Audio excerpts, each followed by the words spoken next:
Hi friends, 69,000 शिक्षक भर्ती में एक बार फिर से आपका स्वागत है। और 69,000 शिक्षक भर्ती में सबसे पहले बात करते हैं, संशोधन से पहले भी बात करते हैं। अभी एक खबर निकल कर आ रही है, वो आ रही है अंतर जनपदीय ट्रांसफ़र्स की। अंतर जनपदीय ट्रांसफ़र का मतलब ये है कि जो तबादले रोके हुए थे उसकी मांग एक बार फिर से उठ चुकी है, क्योंकि कोर्ट में तबादलों को लेकर केस पड़ा हुआ है। तो उसकी कुछ अपडेट निकल कर आ रही है। सबसे पहले उसके बारे में बात करते हैं।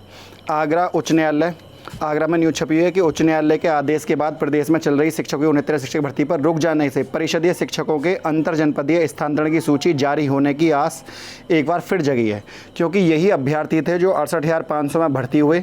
कुछ बहुत सारे अभ्यर्थी ऐसे हैं जो पहले से कहीं ना कहीं चयनित हैं और उन्होंने अपने ज़िले में अपने जो गृह जनपद है उसमें पोस्टिंग पाने के लिए NOC ली है, और सरकार मना कर रही है कि हम आपको इस आधार पर नो ऑब्जेक्शन सर्टिफिकेट मतलब NOC नहीं दे सकते, क्योंकि एक ही भर्ती है। आप केवल गृह जनपद पाने के लिए यहाँ पर उसके बाद वो कोर्ट में जीते और कोर्ट में उनकी जीत हुई थी।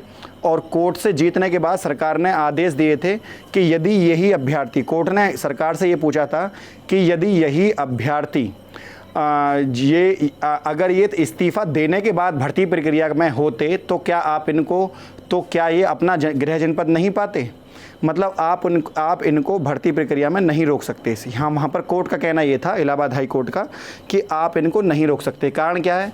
आप इनको इसलिए नहीं रोक सकते क्योंकि अगर ये फ्रेश कैंडिडेट होते तब भी तो ये अपने नंबरों के आधार पर गृह जनपद पा सकते थे, और यदि इस समय शिक्षक हैं तो इनको अपना गृह जनपद पाने का पूरा अधिकार है। तो इसीलिए उधर एक कारण और भी बताया जा रहा है कि 300 से 400 किलोमीटर के दूर दराज वाले अन्य जनपदों में कई वर्षों से नौकरी कर रहे हैं, जिनमें अधिकांश महिलाएं शिक्षिकाएं हैं। तो ऐसी हैं जिनके पति अन्य जनपदों में कार्यरत हैं, तो वे विपरीत दिशा के किसी अन्य ज़िले में विभाग द्वारा जनवरी माह में उनके अंतर जनपदीय स्थानांतरण की प्रक्रिया शुरू की गई थी। इसके तहत उसे लॉकडाउन आवेदन भी लिए गए थे, लेकिन लॉकडाउन हो जाने के कारण सूची जारी नहीं हो सकी थी। अब सरकारी कार्यालय खोल दिए गए हैं, साथ ही सचिव बेसिक शिक्षा परिषद कार्यालय विभाग की कार्रवाई सामान्य होने लगी है। ऐसे में दोबारा से मांग उठी है कि इनको जो है NOC दे दी जाए। तो मैं आपको बताऊँ, यदि जो पुराने अभ्यर्थी जो अपने गृह जनपद की मांग कर रहे हैं, तो यदि उन्हें NOC दे दी जाती, यदि उन्हें अपना गृह जनपद दे दिया जाता है तो उनको NOC देने की कोई ज़रूरत नहीं पड़ेगी। क्यों? क्योंकि वो 69,000 भर्ती प्रक्रिया में इसीलिए हिस्सा बने थे, 69,000 भर्ती प्रक्रिया का, ताकि उनको गृह जनपद मिल सके।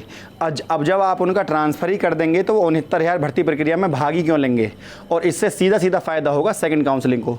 तो सरकार को उनके ट्रांसफ़र कर देने चाहिए, जो भी उनका ज़िला उन्हें चाहिए उसकी मेरिट के आधार पर, और बचे हुए अभ्यर्थी जो है वो उनकी मात्रा बहुत कम रह जाएगी। तो सेकंड काउंसलिंग में उतने ही जो बेरोजगार हैं उनको वहाँ पर रोजगार मिलेगा। अब बात करते हैं, मैंने लिखा हुआ है कि प्राप्तांक में संशोधन मानवीय भूल नहीं है, और क्योंकि ये प्राप्तांक जो हैं मेरिट को प्रभावित करते हैं, और कोई भी ऐसा अंक जो मेरिट को प्रभावित करता है, इलाहाबाद हाई कोर्ट की टिप्पणी साफ थी कि यदि किसी अभ्यर्थी को फॉर्म भरना नहीं आता तो वह शिक्षक बनने के लायक नहीं है। चयनित लिस्ट को प्रभावित नहीं करने वाले संशोधन ही मान्य होंगे।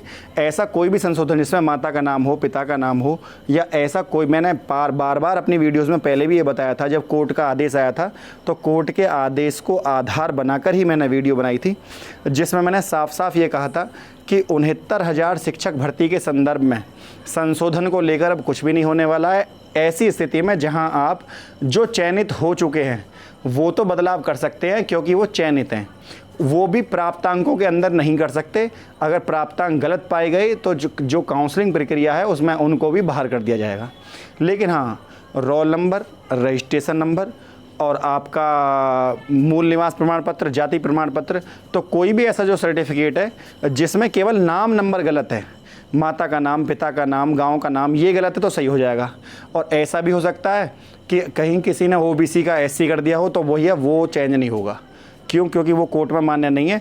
इसका मतलब ये है कि आप अन्य जाति से बिलोंग करते हैं और आपने जातिगत आरक्षण पाने के लिए दूसरी वहाँ पर जात भर दी, तो वो भी गलत है। तो कई बार फेक केस भी सामने आते हैं। अभी आपने देखा होगा, एक स्वाति लड़की थी, उसका बाद में पता लगी कि वो OBC जाति की है, सामान्य जाति की है, लेकिन वो अपने सरनेम कुछ और लगाते हैं। तो ये अलग अलग चीज़ें हैं। इसके अलावा एक चीज़ पर मैं एक बार दोबारा से लिखा डलवा देता हूँ, अगर कोई बच्चा भूल गया हो। यहाँ पर लिखा हुआ है कि ऑनलाइन फॉर्म भरने में गलती सुधारने का मौका देने का निर्देश है। लेकिन किन को है ये आप ध्यान से पढ़िए। याचिकों की तकनीकी खामियां त्रुटि को दुरुस्त करने का मौका निर्देश दिया। तकनीकी खामियां का मतलब क्या है? टेक्निकल फॉल्ट, जैसे कि फॉर्म भरते में आपका जो बच्चा है उसका रजिस्ट्रेशन नंबर, रोल नंबर गलत हो गया। तकनीकी खामी ये है, वो भरना कुछ और चाहता था और भर गया कुछ और। तो तकनीकी खामी यहाँ पर ये नहीं है कि उसने उसने अंक ही चेंज कर दिए, प्राप्तांक चेंज कर दिए।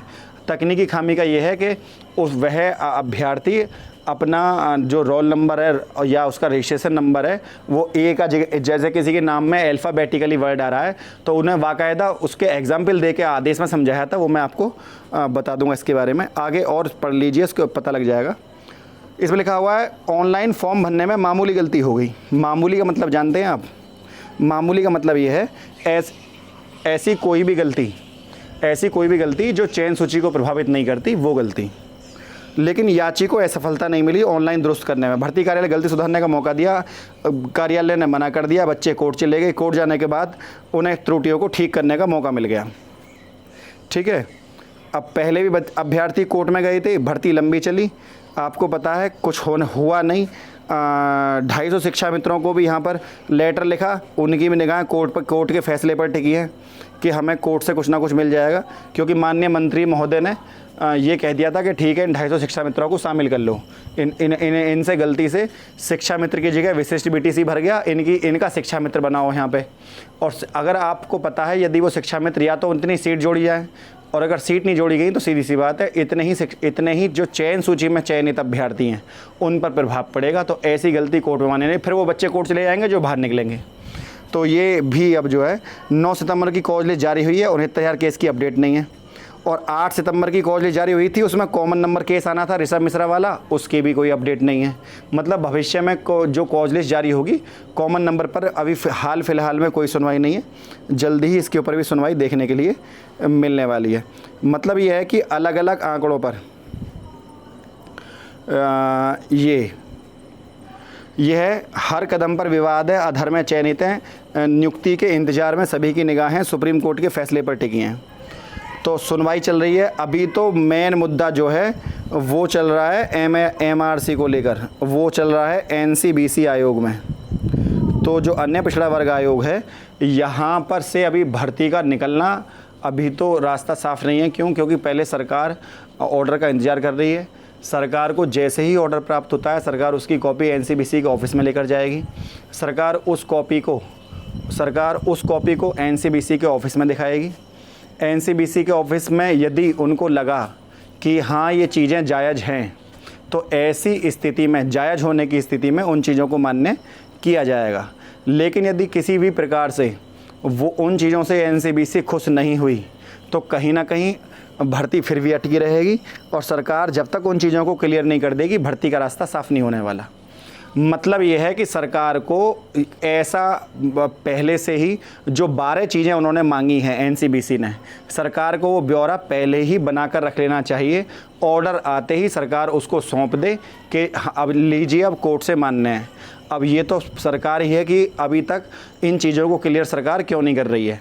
कहीं ऐसा ना हो कि अभी तक तो भर्ती 60-65 और B.Ed केस पर चल रही थी, फिर आगे का जो युद्ध है वो MRC पर कोर्ट में चले। तो ये चीज़ें भी गलत है। सही समय पर सही चीज़ों का निवारण होना अति अनिवार्य है, क्योंकि कई बार ऐसा होता है कि हम कुछ और सोचते हैं और होता कुछ और है। आपको पता है ऋषभ मिश्रा वाले कॉमन नंबर केस में भी भर्ती पर स्टे लगा दिया था इलाहाबाद हाई कोर्ट ने, और वो स्टे बड़ी मुश्किल से हटा डबल बेंच में जाकर। वो तो सुप्रीम कोर्ट में केस मान्य नहीं करा, जज साहब ने ये कह दिया था कि ऐसे केस यहाँ ना आए आंसर की को लेकर, वरना अगर वो भी केस चलता तो वो उस पर भी अब तक स्टे ले लिया होता।